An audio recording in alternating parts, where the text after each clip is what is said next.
በህዋትና በሻቢያ ጦርነት በኦነግ በኢሃፓና በደርግ አሁን በብልጽግና ከሚፈጀው በእርግጠኝነት በ10 እጅ ያንሳል። ምክንያቱም በጅምላ መግደል አይቻልም ነበር ድሮ። ሰው ወዶ ፈቅዶ ሰይፍ ይዞ ካልመጣ ሮጦ ጫካ ስለሚገባ ልገለው አትችልም። የምትገለው ኢንጌጅ ያደረገን ሰው ነው። ኢንጌጅ ያደረገ ሰው ደግሞ ሚሊዮን ሊሆን አይችልም። ልዋጋ ብሎ የመጣ ሰው ነው። ይሄ ሁሉ ሚሊዮን ሰው ያለቀብን ዘመናዊነት በሚል አዲስ ነገር ሁሉ ጥሩ የቆየ ሁሉ መጥፎ። ለዚህ ነው እነ ስማቸውን እዚህ ባንጠራም ጥሩ ነው። እነዚህ አሁን ስልጣን ላይ ያሉ ሰዎች ቆሞ ቀር፣ ኋላ ቀር፣ የቀድሞ ስርዓት ናፋቂ የምትለዋን ቃል ሲጠቀሙ የቀድሞን መናፈቅ ስተት ነው ብለው ያስባሉ። ገነትም መናፈቅ ለሔዋንና ለአዳም ስተት ነው። አሁን በወደቁበት ምድር መጽናን ነበረባቸው እንደማለት ያለ ድንቁርና ነው። የቀድሞ ስርዓት ገነት ከሆነ ሔዋን ወደ ገነት ለመመለስ ባለቀሰች መጠን ክርስቶስ ቃል ገብቶላት እኮ መልሷታል። ወደ ቀድሞ ነው የመለሳት። አሁን የቀድሞውን ዘመናዊ ልንለው እንችላለን። በእውቀት ፈልገነዋል፣ ባለማወቅ አጥፍተነዋል። ስለዚህ አሁን እኛ ኢትዮጵያ ውስጥ የምንፈልገው ስነ መንግስት ጠላት የነገረንን ሳይሆን እኛ ቁጭ ብለን ከታሪካችን፣ ከትውፊታችን፣ ከእምነቶቻችን፣ ከባህሎቻችን የምንቀምረው ይሆናል ማለት ነው። የመጀመሪያው እግዚአብሔርን አይቶ ነው ሰውን የሚያየው። ሰውን ሲያገለግል እግዚአብሔርን ያገለገልኩ ብሎ ነው። ህጎቹን ያውቃል። ሰውን ከነካው እግዚአብሔር የሞተለትን ሰው ነካው ብሎ ይፈራል። ቅርንጫፉን የነካ ግንዱን ነካ የሚለው ይመጣበታል ወደ አእምሮ። ግንዱ ክርስቶስ ነው፣ ሰው የሱ ፍጡር ነው። አሁን እሱን እየፈራ ነው ሰው የሚያገለግለው። እሱን የማይፈራ ደግሞ ሰው ይሙት ችግኝ ተክልበታለሁ ይልሃል። የሰው የት መጣሽን አያውቅማ። የሚያውቀው ሆድ ብቻ ነው። ሆድና ዘር ነው የሚያውቀው። አየህ፣ ይሄ ርዕዮተ ዓለም ነው። ርዕዮት ማለት ሰውን እንዴት እናየዋለን፣ ዓለምን እንዴት እናየዋለን። ሰውና ዓለምን ምክንያቱም ከፍጥረት ነው የተገኘው፣ ከአፈር፣ ከውሃ፣ ከነፋስ፣ ከእሳት። በዚህ ፍጥረት ነው መልሶ የሚኖረውና ፍጥረታትን አስተናብሬ ሰው እዛ ላይ ተሻምቶ እንዳይጠፋፋ አፋቅሬና አስተባብሬ ሌሎች መጥተው እንዳይቀሙት ደግሞ ኃይል ሆኛቸው ተከላክዬላቸው በፍትህ እንዲኖሩ እንዴት ነው ማድረገው አይልም። ማን ማንን አሸንፎ ምን ያህል ይወስዳል? ርስት ማን ማንን አፈናቅሎ እርሻ ያሰፋል? የማንን ንግድ ብንቀማ ማን ይከብራል? የማንን ቤት ብናፈርስ ዲሞግራፊ ይቀየራል? ማንን ብናመክት በጦርነት ማንን ከፊት ብናደርግ ማን ይቀንስልናል የሚለው ርዕዮተ ዓለም ነው። አሁን መንግስት ነው እሱን የሚያደርግ። ርዕዮተ ዓለሙ ብልሹ ስለሆነ አሁን የቀድሞውን እየናፈቅን ነው ማለት ነው። የቀድሞ ሲባል ያናፍቆት ግን ጉድለት ካለበት እንደ ባለ አእምሮ እንመረምራለን እንጂ እንደ መንጋ አንጠላው። እንደ መንጋም አንወደው። አስበን ነው የምንሰራው። ምን ማለት ነው? የባዕዳን ተላላኪ አንሆንም ማለት ነው። በአእምሮ ነው የምንሰራው። አሁን ያጋጠሙን ሰዎች በአእምሮ የማይሰሩ ናቸው። ለምሳሌ አሁን ያለው ጠቅላይ ሚኒስትር ኒውዮርከር የሚባለውን ጋዜጠኛ ያለውን ምናልባት ድምፁን አላዘጋጀሁም እንጂ እኔ እኮ ለአሜሪካ ሞታለሁ፣ በጣም ነው የምወዳት። ሰውየው በድምፅ ነው ያስቀመጠው። ይሄን ሁሉ እሞትላታለሁ ነው ያለው ጠቅላይ ሚኒስትሩ። እኛን እየመራ ለሌላ ሀገር ሊሞት ይፈልጋል። ስለዚህ እኛን ይገላል። ለዚህ ነው ንጉስ ገለ፣ ጳጳስ ሰቅለ፣ ሰው ከፋፍለ በአንድነት ያሸነፍከው፣ በዘውድ በእምነት በእውነት ያሸነፍከው፣ በሰውነት ያሸነፍከውን በዘር በቡድን እንደማታሸንፈው፣ ያለ ንጉስ በዘረኞች እየተመራ እንደማታሸንፍ፣ ያለ እምነት ያለ እግዚአብሔር እንደማታሸንፍ ስለሚያውቁ ዝቅ ሊያረጉ የሰጡን ስነ መንግስት ነው አለ የወረስ አምላክ የሌለው ስነ መንግስት እና ርዕዮተ ዓለም ነው የተቀየረው።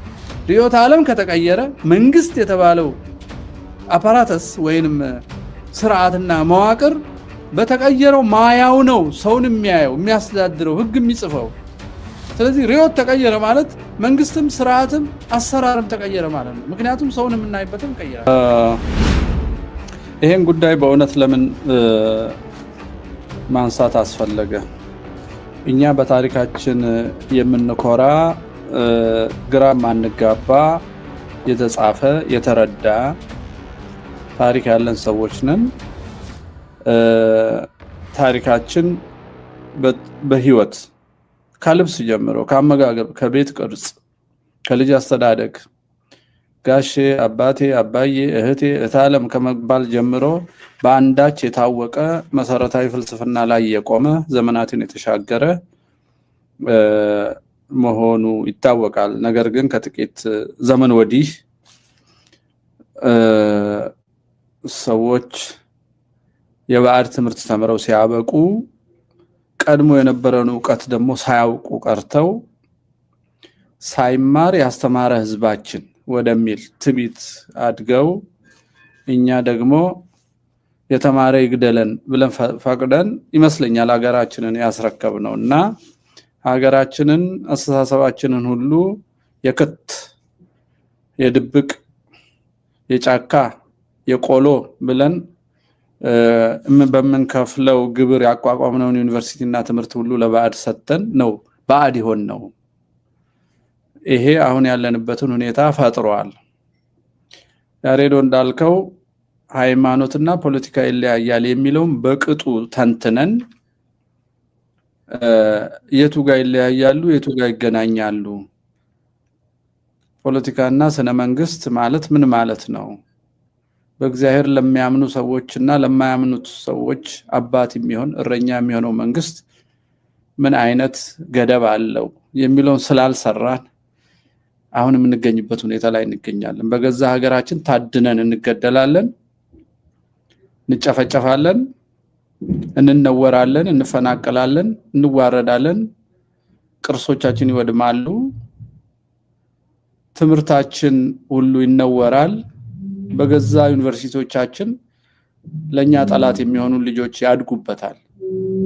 የሀገሪቷ ጦር ሰራዊት በእኛ ላይ ይዘምታል እና ይሄ ለምንድን ነው ስንል ይሄን አቅም ፖለቲካና ስነ መንግስት ነው የሚይዘው። ይሄን ስለተውን ነውና በዚህ ጊዜ ምናልባት የብዙ ዘመናት ጥቃትና ስቃይ ይሄን ጉዳይ ተወያይተን ተነጋግረን መፍትሄ እንድናገኝ በራሳችን መንገድ እንድናስብ በባዕዳንና በሚጠሉን ሰዎች አይምሮ እንዳንመላለስ ችግራችንን ለመፍታት የተውሶ መሳሪያ ፍለጋ ስንሄድ ለብዙ ዘመናት እንዳንጠፋፋ መንገድ ለመፈለግ ነው እንግዲህ የመርሃ ግብር የተዘጋጀውና ኢትዮጵያዊው እይታ ኦርቶዶክሳዊ እይታ ምን ይመስላል? ከየት እንነሳ? እንዴት እንጀምር? ልንል ነው የመጣ ነው። ተከታታዮቻችን በተከታታይ ይሄን ርዕስ ይዘን ነው የምንሄደው። ይሄን ያረግነው እኔና እዚህ የምንቀርባቸው ሌሎችም ሰዎች እርስ በርስ ለመነጋገር አይደለም። በየቤታችሁ በውስጣችሁ ያለውን እስካሁን የተሳሳትነውን የተታለልነውን እየመረመርን አዲስ ውይይት እንድንጀምር ነው ዋናው ተልእኮ። ሌሎችም ቢሆኑ ይጋሩናል ብዬ አስባለሁ። መንግስት ጣዖትም አይደለም የሆነ ቡድን ተሰብስቦ ህዝቡን እንደፈለገ የሚነዳ የሚገድል የሚያስር የፈለገውን የሚያደህይ የፈለገውን የሚያስከብር የፈለገውን ቤት የሚያፈርስ ለሌሎች ቤት የሚሰጥ የፈለገውን የሚደመስስ ሌሎቹን የሚያባዛ አንዱን ዘር የሚያጠፋ አንዱን የሚያበዛ ማለት አይደለም መንግስት። ምክንያቱም እኛ አንድን ነገር ትክክል ነው ወይም አይደለም ለማለት መነሻ አለን። እንደ ሃይማኖት እንደ ኦርቶዶክሳዊ ማያ ማለት ነው። መነሻችን እግዚአብሔር ነው። እኛ እግዚአብሔር ሰማይና ምድርን ፈጠረ ብለን ፍጥረታቱን ከዘረዘረ በኋላ በአምስተኛው ቀን አዳምን ፈጠረ እንላለን። አዳምን ፈጥሮ በስድስተኛው ቀን አዳምን ፈጥሮ በሌሎቹ ፍጥረት ላይ አነገሰው ስንል በጸጋ አነገሰው እንጂ አዳም ፍጡር ነው። እግዚአብሔር ከድንጋዩ ከአትክልቱ ከውሃው እኩል ሊያደርገው ይችላል የፈጠረውን። አዲሱ ፍጡር ግን የተለየ ነው። ያ ፍጡር እግዚአብሔር እፍ አለበት፣ ሕያው ነፍስ ያለው ሆነ፣ በግዕዛም በማሰቢያ በአምሳሉ ፈጠረው ብሎ ነው መጽሐፋችን የሚነግረን። መነሻ የሌለው ነገር አጥፊ ነው። ሳይንሳዊ ሙከራ በቁስ ላይ ነው የሚሞከረው። ሞካሪው የሰው ልጅ ነው። የሚሞክርበት አይምሮ መመራመር ስለተሰጠው ሰው ራሱ መሞከሪያ እስከና አመጣጡ ጀምሮ መሞከሪያ ስናደርገው ስነ መንግስት የሙከራ ይሆናል። ስለዚህ ህዝብ ላይ ሞከራል። የኢትዮጵያን ኤትኒክ ፖለቲክስ ሞከርንባቸው ይላል ፓውል ሄምዝ። ፓውል ሄምዝ ኤርትራን አስገንጥሎ ህዋትና ኦነግን ደግፎ ኢትዮጵያን እንዲያፈርሱ ካደረጉ የምዕራባውያን ምሁራን አንዱ ነው። ከሆነ አመታት በኋላ ግን ስንተላለቅ ምን አየና ሙከራችን ትክክል አይደለም ይላል። እሱ ላይ እኛ ለሱ የላቦራቶሪ ዕቃዎች ነን። ይሄ ሰውዬ ክፉ ሆኖ ላይሆን ይችላል። የተማረው ነገር የሰውን ኃያል ክቡር መሆንን፣ ሰው ሁሉ እኩል መሆኑን፣ ሰው ተጠሪነቱ ለእግዚአብሔር እንጂ ሰው ለሰው ዕቃ አለመሆኑን ስለማያውቅ ሰው ይበላለጣል በሚል ማህበረሰቡ ስላደገ ሞከረብን። ከኛው መሃል ያን ትምህርት የተማሩት ደግሞ የሙከራው አካል ሆነው የዘር ፓርቲ ፈጥረው መንግስት ፈጠሩ። እስቲ እኛ እንዴት ነው መንግስትን የምናየው ስንል ከሰማይ ስርዓት ነው እኛ የምንነሳው። ያ ሰማይና ምድር የፈጠረ ያልተፈጠረ ቅድምና ያለው በዚህ ጊዜ ነበር አልነበረም የሚባለው አምላክ ሰው ፈጠረ ብለን ሰውን በፍጥረታት ላይ አነገሰ ብለን ነው የምንነሳው። አሁን ስለ መንግስት የምናስበው ከዚህ ተነስተን ነው። ለምን አነገሰው ስንል እዛው ገነት ሲያስገባው ያሳያል። ምን ይላል? በምስራቅ ገነትን ተከለ ይጠብቃትም ያበጃትም ዘንድ ሰውን እዛ አኖረ ይላል። ይጠብቃትም ያበጃትም ዘንድ የምትለው ስራ ሰጠው። ጥበቃና ማበጀት አለ። ምንድነው የሚጠብቀው?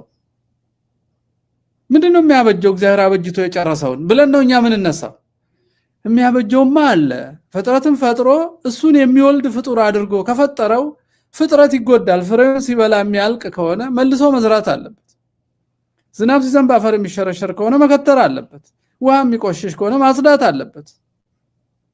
እንስሳት ሰው የሚወጉ ከሆነ መከላከል አለበት። አጥር ይሰራል፣ ቤት ይሰራል። አሁን ንግስናው ጥበቃ ነው፣ ማበጀት ነው። ፍጡራኑን ስርዓት ያስይዛቸዋል። በተሰጠው ስልጣንና ግዕዛን ስርዓት ያስይዛቸዋል። ፍጡራኑን ስርዓት የሚያስይዘው ከሱ ለሚገኙ ልጆች መጠቀሚያነት ነው። ልጆቹ ነገስታት ናቸው በፍጡር ላይ። እሱ ንጉስ ነው። አርጅቶ ሲሞት ልጆቹ ንግስናቸውን ይቀጥላል። እያንዳንዱ ፍጡር ንጉስ ነው በፍጥረት ላይ።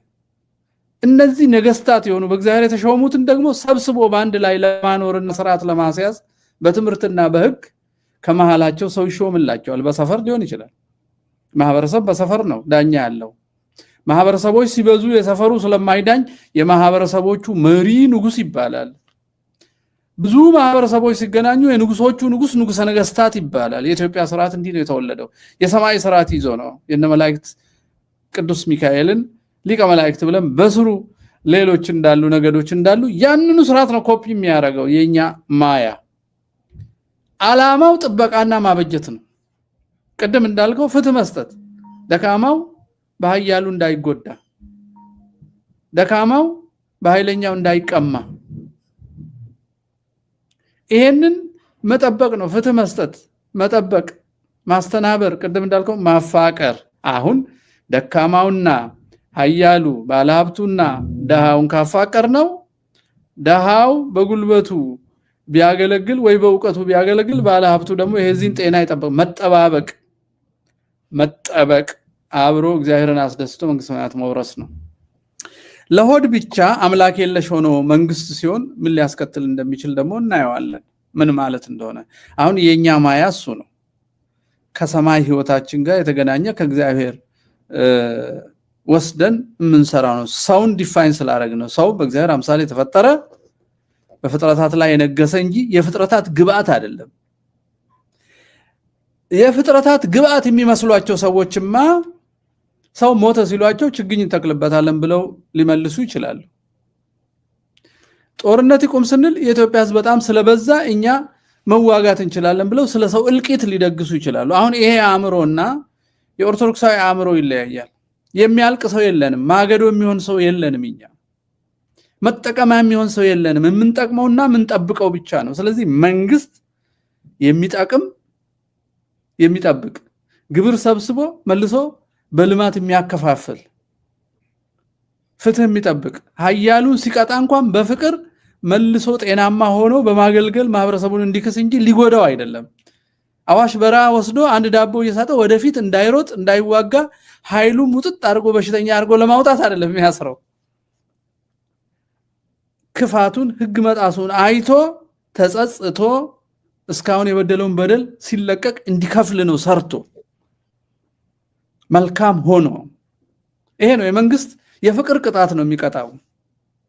የፍቅር ቅጣት የቱ መንግስት?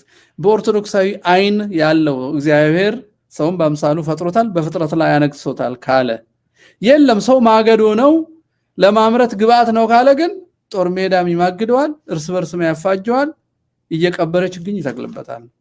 ይሄ የኛ አስተሳሰብ አይደለም። ስለዚህ ጥያቄው ያሬድ ጥያቄ ብናረገው ፍትህ የማይሰጥ ጥበቃ የማያደርግ መንገድ የማያሳይ የማያፋቅር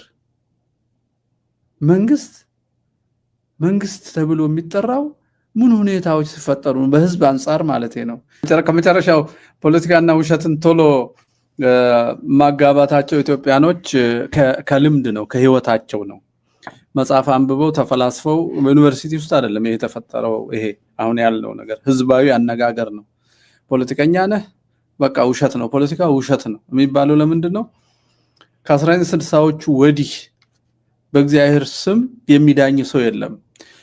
ድሮ እኮ ቅድም እንዳልከው ይሄ ቁራኛ ነጠላ ኩታቸውን አንድ ላይ ማሰር እዛ አለቃ ዘነብ ታሪክ ውስጥ ነው የማየው። ጎንደር ገበያ ላይ ሰዎች ለምሳሌ እህል ሲሰፍሩ ሲገዙ ብዙ ከሆነ የሚሰፍረው ሰውየው ይደክመዋል።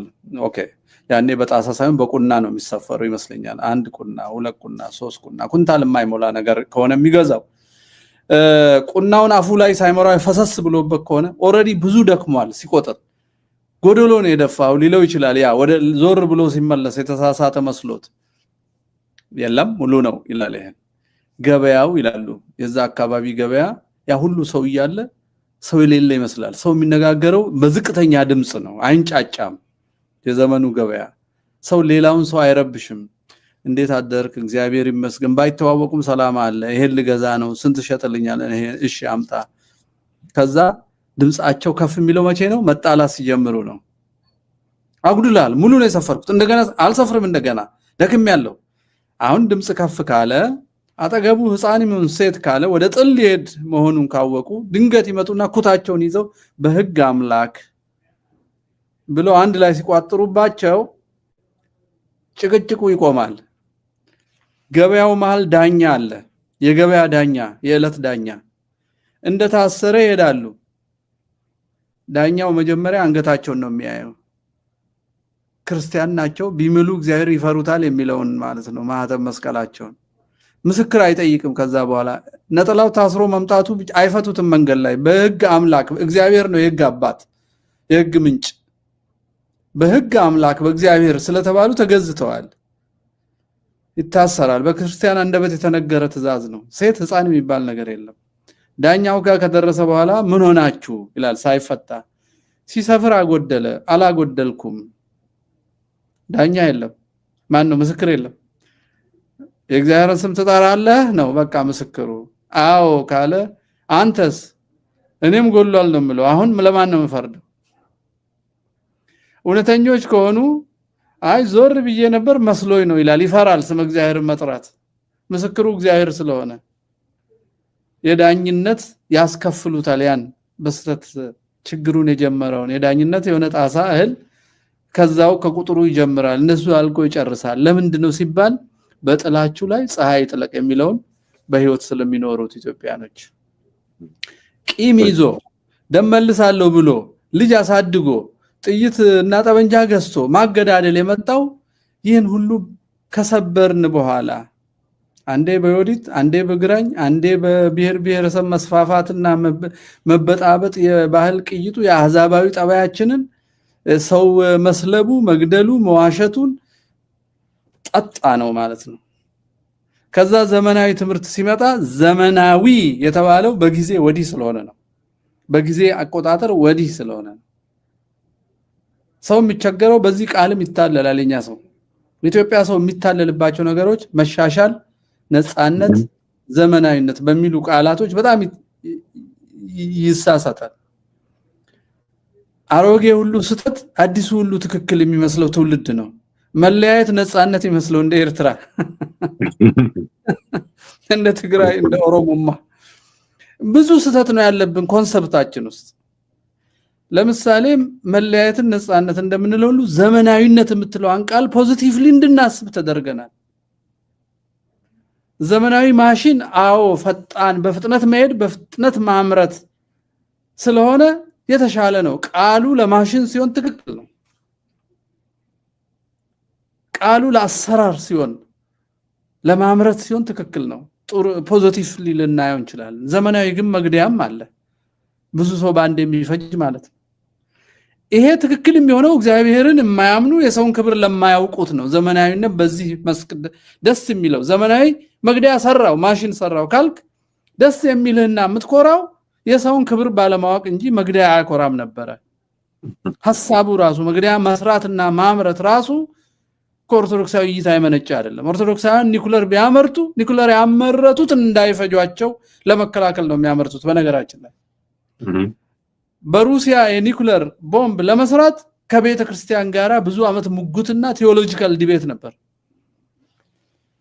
ኮሚኒስቶቹ ቤተ ክርስቲያንን ሳያማክሩ ሰርተዋል። አሁን ግን ያሉትና የሚያምኑት በሲኖዶስ ደረጃና በቴዎሎጂ ደረጃ አንደርስታንድ ለማድረግ ሞክረዋል። ራስን ለመከላከል የሚደረግ እውነት ከምድር ላይ እንዳትፋቅ ለመጠበቅ ያህል እንጂ ማንንም ለማጥፋት እንዳልሆነ ቃል ገብተው ነው ማምረቱን የቀጠሉት።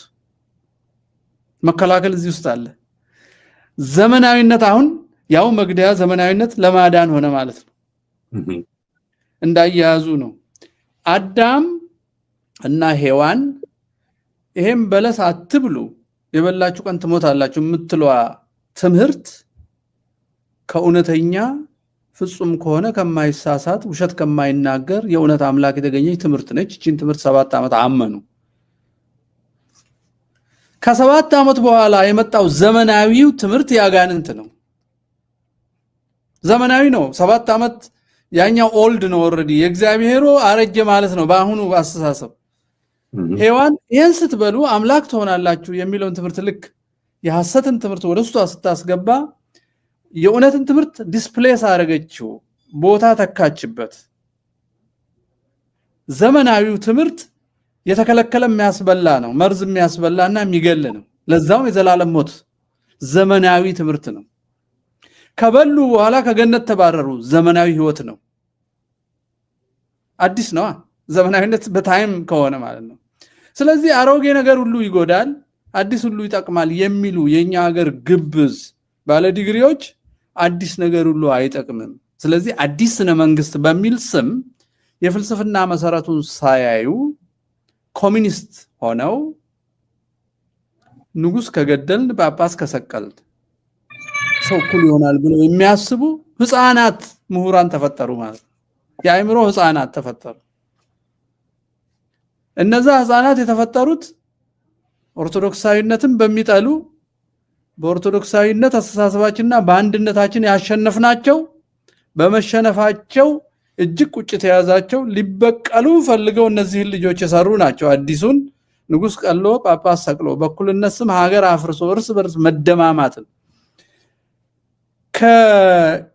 ከቀዳማዊ ምኒልክ ከግራኝ ከዮዲት ጀምሮ እስከ ጃንሆይ ድረስ የተገደሉ ሰዎችን በመንግስት እቅድ ብንደምር በህዋትና በሻቢያ ጦርነት በኦነግ በኢሃፓና በደርግ አሁን በብልጽግና ከሚፈጀው በእርግጠኝነት በ10 እጅ ያንሳል።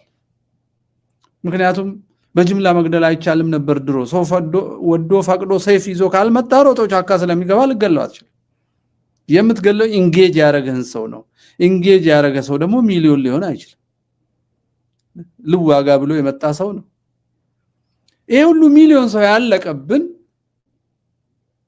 ዘመናዊነት በሚል አዲስ ነገር ሁሉ ጥሩ የቆየ ሁሉ መጥፎ።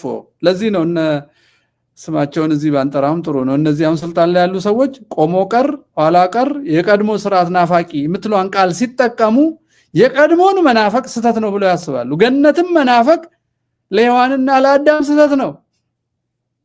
አሁን በወደቁበት ምድር መጽናን ነበረባቸው እንደማለት ያለ ድንቁርና ነው። የቀድሞ ስርዓት ገነት ከሆነ ሔዋን ወደ ገነት ለመመለስ ባለቀሰች መጠን ክርስቶስ ቃል ገብቶላት እኮ መልሷታል። ወደ ቀድሞ ነው የመለሳት። አሁን የቀድሞን ዘመናዊ ልንለው እንችላለን። በእውቀት ፈልገነዋል፣ ባለማወቅ አጥፍተነዋል። ስለዚህ አሁን እኛ ኢትዮጵያ ውስጥ የምንፈልገው ስነ መንግስት ጠላት የነገረንን ሳይሆን እኛ ቁጭ ብለን ከታሪካችን ከትውፊታችን ከእምነቶቻችን ከባህሎቻችን የምንቀምረው ይሆናል ማለት ነው። አሁን የቀድሞውን እየናፈቅን ነው ማለት ነው። የቀድሞ ሲባል ያናፍቆት ግን ጉድለት ካለበት እንደ ባለ አእምሮ እንመረምራለን እንጂ እንደ መንጋ አንጠላውም። እንደ መንጋም አንወደውም። አስበን ነው የምንሰራው። ምን ማለት ነው? የባዕዳን ተላላኪ አንሆንም ማለት ነው። በአእምሮ ነው የምንሰራው። አሁን ያጋጠሙን ሰዎች በአእምሮ የማይሰሩ ናቸው። ለምሳሌ አሁን ያለው ጠቅላይ ሚኒስትር ኒውዮርከር የሚባለውን ጋዜጠኛ ያለውን ምናልባት ድምፁን አላዘጋጀውም እንጂ እኔ እኮ ለአሜሪካ ሞታለሁ፣ በጣም ነው የምወዳት። ሰውየው በድምፅ ነው ያስቀመጠው። ይሄን ሁሉ እሞትላታለሁ ነው ያለው ጠቅላይ ሚኒስትሩ። እኛን እየመራ ለሌላ ሀገር ሊሞት ይፈልጋል። ስለዚህ እኛን ይገለናል። ምንድነው የሚናፍቀው ይሄ ሰው? የሱ ካቢኔ ምንድነው የሚናፍቀው? የሱ ፓርላማ ምንድነው የሚናፍቀው? የሱ መከላከያ ምን እያነፈቀ ነው ሰው እየገደለ ያለው ስንል ከራሳችን ከመሰረታችን ተነቅለን ማናቀውን ነገር እንደምናመልክ ነው። ምን ማለት ነው? አዲስ ሪዮት ነው። አትብሉ ትሞታላችሁ የሚለው ሞትን ሸሽቶ እግዚአብሔር ጋራ መኖር ነው። አሮጌ ሪዮት ነው። ብሉ አትሞቱም ብሎ ግን የሚገለው የሐሰት ስብከት ግን አዲስ ሪዮት ነው። በ1960ዎቹ የመጣው እኩል ትሆናለህ ብሎ ራስን እንኳን አስበህ እንዳትለውጥ ሐሳብን በቀይና በነጭ ሽብር የተከላከለ የሰይጣን ዶግማ ነው። ሐሳብ እኮ አይፈቀድም። ያን ጊዜ ሐሳብ አይፈቀድም። ስለማይፈቀድ ሐሳብ ስታመጣ ይገልሃል፣ ከዛ ይመድባል። የድሮ ስርዓት ናፋቂ፣ የዘውድ ናፋቂ፣ ሰለሞኒክ ዛሬ አሁን የዚህ የቅማንት ሸንጎ የምናምን ሸንጎ የሚባሉት ሲናገሩ ሰምቻለሁ። ያን ሰለሞናዊ ለማስመለስ ሞዓ የሚባል መጣ ይላሉ። አግኝተ ነው ሰለሞን ጋር መመለስ አግኝተ ነው። እና እየታረድክ እያረድክ እያሳደድክ እየተሳደድክ እየጠላህ እየተጠላህ መኖር ነው የሚሻልህ ወይስ ሰውን በእግዚአብሔር አምሳል የተፈጠረ ነው፣ በቋንቋ በቦታ በትርክት አይወሰንም፣ በሀገሩ ሰው ሁሉ እኩል ነው ብሎ መኖር ይሻልሃል? ወይስ ህወሓት ጠፍጥፎ እንደሰራ አጠገብ ያለው ወንድምን ለመጥላት ፕሮፓጋንዳ መስራት ይሻልሃል? ሞዓ ተዋህዶን ብሎ ኦርቶዶክስ ማጥፋት ይሻልሃል ነባሩን ነገር? ወይስ ማታውቀውን አዲስ ነገር አምነህ መሞት ይሻልሃል? የሚገልህ ያድንሃል አምላክ ያረጋሃል ስለተባለ ህወሓትና ወነግ የነገሩን ነው የምትሰራው ወይስ እግዚአብሔር ታሪክና እውነት የነገረን ነው የምትሰራው ብሎ የሚጠይቅ ሰው የለም። ስለዚህ ስነ መንግስታችን ዘመናዊ ነው የተባለው በጊዜ ስሌት እንጂ ለሰው በሚሰጠው ጥቅም አይደለም።